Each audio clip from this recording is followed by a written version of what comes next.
Voici ce qu'il te faut si tu veux réussir dans le e-commerce étant un débutant. Si tu veux réussir dans le e-commerce étant un débutant, surtout ici en Afrique, voici les erreurs qu'il faut éviter.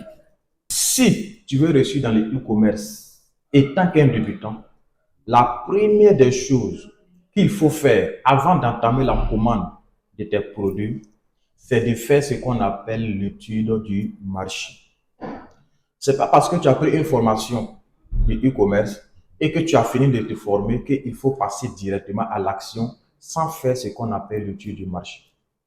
Et tu peux faire l'étude du marché avec les différentes tendances, avec les différents produits de tendance, avec les différents produits mineurs que tu as vus à travers les youtubeurs. Mais ce que tu dois savoir, c'est quoi? Tu dois faire l'étude du marché en fonction du besoin réel de ta localité, en fonction du besoin réel de ton marché local. Parce qu'un produit peut être un produit gagnant en Europe, aux États-Unis, mais pas forcément ici en Afrique. Donc si tu ne sais pas faire cette différence-là, tu vas commander un produit qui va venir, mais tu ne pourras pas écouler le produit parce que le produit ne répond pas aux besoins réels de ta localité. Ça, c'est la première erreur qu'il faut éviter. La deuxième, la deuxième erreur qu'il faut éviter quand tu es débutant dans le e-commerce, c'est de commander en grande quantité un produit. C'est une des grosses erreurs qu'il ne faut jamais faire. Parce que si tu commandes en grande quantité et que le produit vient et que ça ne répond pas aux besoins du marché, c'est comme tu as déjà fait une faillite. C'est comme tu as déjà fait une perte. OK? Donc, la première des choses et la meilleure des options à faire, c'est de commander d'abord quelques pièces, quelques échantillons. Et quand le produit va venir, tu crées des campagnes publicitaires. Et si tu vois que le produit commence, c'est-à-dire le produit a une forte demande de ta localité, en ce moment, tu peux passer à 50, à 100, à 150, voire même 200 pièces. OK? La troisième erreur qu'il faut éviter, étant un débutant dans le e-commerce, c'est d'éviter de commander les produits par émotion. Éviter de commander les produits par marketing. C'est-à-dire éviter de commander le produit parce que le marketing du produit t'a démontré le produit, la publicité t'a plu. Donc, tu commandes le produit parce que le marketing t'a frappé. Un produit peut te plaire, un produit peut te capter. Mais est-ce que ce produit répond vraiment aux besoins du marché réel de ta localité? Est-ce que ce problème résout un problème dans ta localité? C'est de ça qu'il s'agit. Sinon, il y a tellement de produits dans le marketing. Une fois que tu vois, tu dis, ouais, si je commence ce produit, que ça vient, je vais cartonner. Et à la fin, je vais vous montrer un produit. Moi-même, j'ai eu à faire ces erreurs. Je vais vous montrer un produit. Mais c'est le contraire quand c'est venu.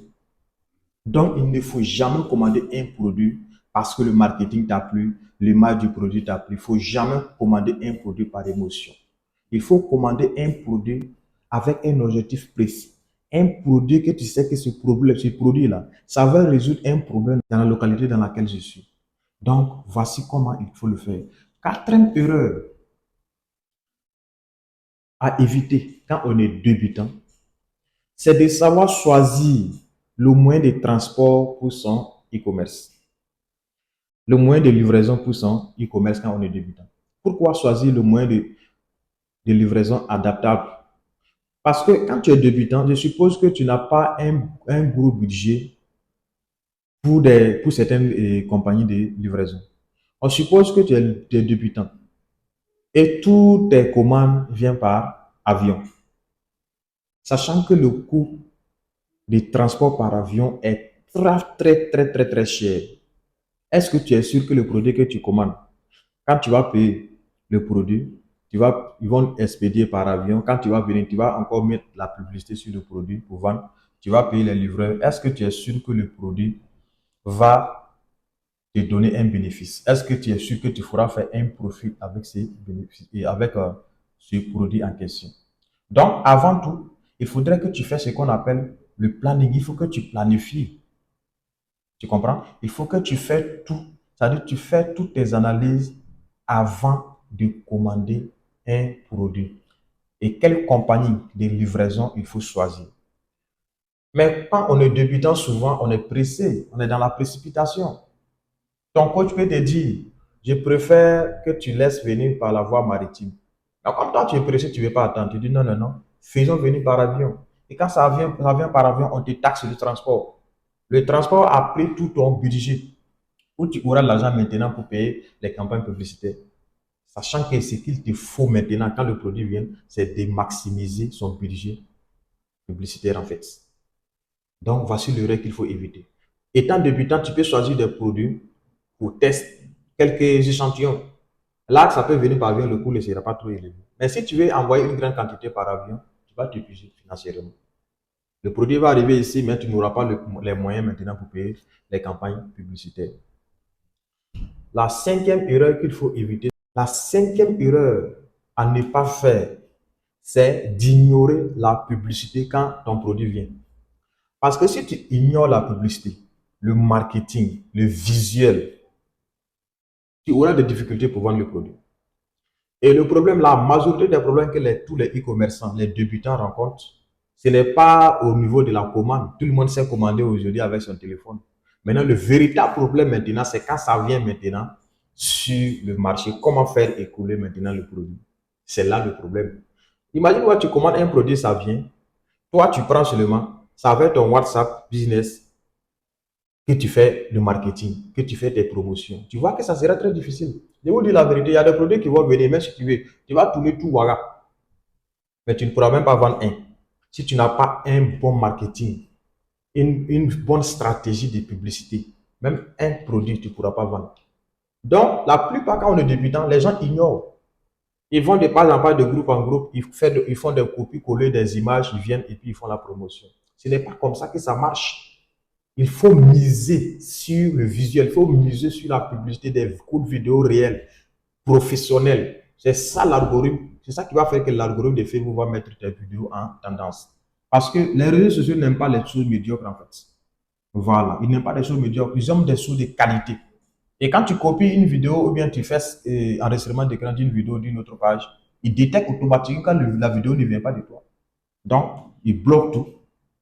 Et pendant ce temps, tes campagnes publicitaires ne font que bouffer tes budgets en fait. OK? Donc, investir, maximiser sur le marketing. Sixième erreur qu'il faut éviter, c'est quoi?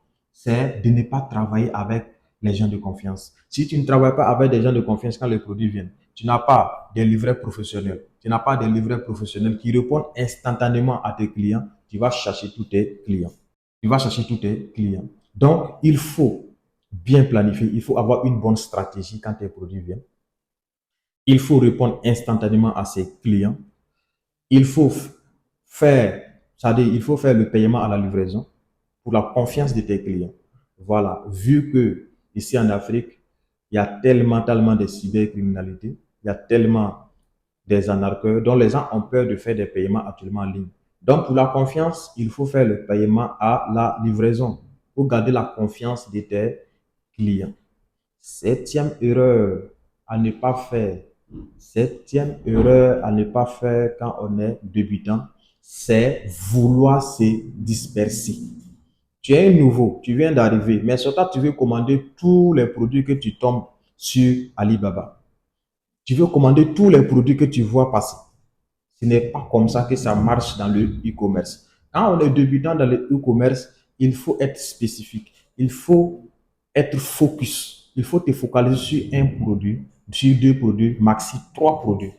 Et au fur et à mesure que tu vois que le produit commence à prendre, au fur et à mesure que tu vois au fur et à mesure que tu vois tes budgets sont conséquents maintenant, tu peux passer à 5, à 4, à 5, à 5, à 6, à 7, voire 10. Mais au début, si tu commandes les produits, les différents gadgets de produits que ça vient, tu auras tellement d'énormes difficultés pour écouler ces produits. Parce qu'au niveau de la campagne, tu vas créer première campagne, ça ne va pas prendre deuxième, ça ne va pas prendre troisième, ça ne va pas prendre. Tu seras tellement fatigué et ces campagnes vont te ruiner, ces campagnes vont bouffer tout est budget en fait. Donc, sois focus quand tu es débutant. Il ne faut pas te disperser, tu vas te perdre. OK? Donc, si tu veux réussir dans le e-commerce, il faut respecter ces erreurs. Il faut éviter de faire ces erreurs. Il faut te faire former au fur et à mesure. Faut pas dire que tu sais faut pas dire que tu es arrivé comme tu sais déjà commander, donc tu vas plus te former. Continue de te former. Continue de suivre des vidéos YouTube. Continue vraiment de te former. Continue d'appliquer des stratégies jusqu'à ce que tu deviennes l'expert dans le domaine. Donc, Peace and Love, je vous aime. Pour toute personne qui aimerait se lancer dans les business en ligne, tels que le e-commerce, les cryptos, le trading, vous êtes les bienvenus. Ici, nous sommes là pour s'apprendre. Ici, nous sommes là pour s'accompagner. Ici, nous sommes là pour se donner des idées. Je ne détiens pas toutes les connaissances. Je ne détiens pas tous les savoirs. Je ne détiens pas tous les savoirs, toutes les connaissances. Peut-être tu connais quelque chose que je ne connais pas, mets en commentaire comment on va faire pour pouvoir s'aider, pour se compléter des idées pour avancer. Peace and love, je vous aime, on est ensemble.